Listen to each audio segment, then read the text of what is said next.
Chapter 9. Midnight Visitors. The doorbell woke us at midnight. We were terrified, thinking my time to die had come. I told my wife, "Be calm. We need to let this go smoothly. If our daughter Nargis wakes up, she will be terrified. You need to take care of her and teach her the honor of our country as long as you are able to live." I said goodbye, assuming it would be my last, and went outside to avoid the guard's entrance into my home to kill me in front of my family. The fear had already taken away half my strength. While walking in the front yard towards the gate, I dragged my feet on the ground to let them know that they were not ignored. When I opened the gate, I expected guns to be drawn and pointed at my head. I saw two men in Revolutionary Army uniforms carrying pistols, standing there without touching their guns. I was speechless. They also didn't speak for a few seconds. Maybe they wanted to make sure that it was me.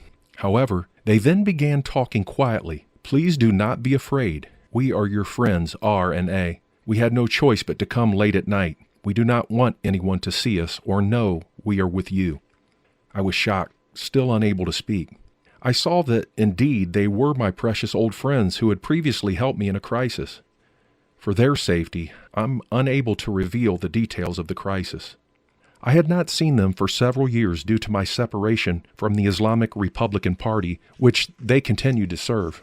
Now my friends had come from far away and were standing before me in the middle of the night. It was like a horrifying dream, and my heart grieved to think that it would be these two who killed me. Mullahs know from the instructions of their prophet that if they persuade someone to kill his friend, the murder will take place quietly. I learned not to trust anyone I saw in the uniform of the Revolutionary Army because of my experience in the political prisons. Those who were once our friends were now torturing us as prison guards. To see my friends in this uniform in the middle of the night was terrifying to me. I did not invite them in since I had put in my mind that they had come to kill me. If this is the case, then let them kill me at the gate rather than inside the house terrifying my wife and daughter, I said to myself. With a very quiet voice I asked, "Why you? Friends must die for friends according to our culture, but not kill their friends."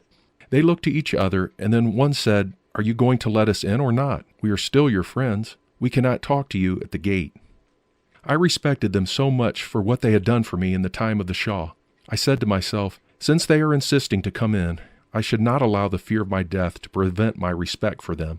I should get them in and let my wife and daughter know that I was still appreciative of the sacrifices these two men did to me, and even my death could not reduce my love and respect for them. I let them in and closed the gate. I asked them, "Would you please wait here for a moment so I can tell my wife that you are friends? Otherwise, she'll be scared when she sees your uniforms." I raised my voice and called to my wife, "I'm okay. Don't be afraid. Two of my old friends have come a long way. They are coming in.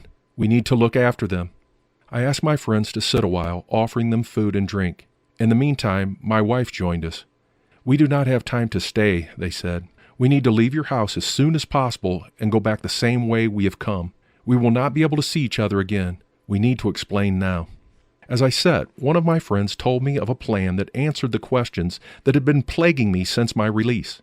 "We have put our lives at risk to release you temporarily. Our legal excuse is that your document must be reviewed, but we are certain that you will not be able to avoid this death sentence unless you escape from the country." The mullahs were clever enough to convince the judge to issue your death sentence. The judge is also an Ayatollah, and the supreme judge would not risk rejecting the death order of an Ayatollah. I didn't want to escape.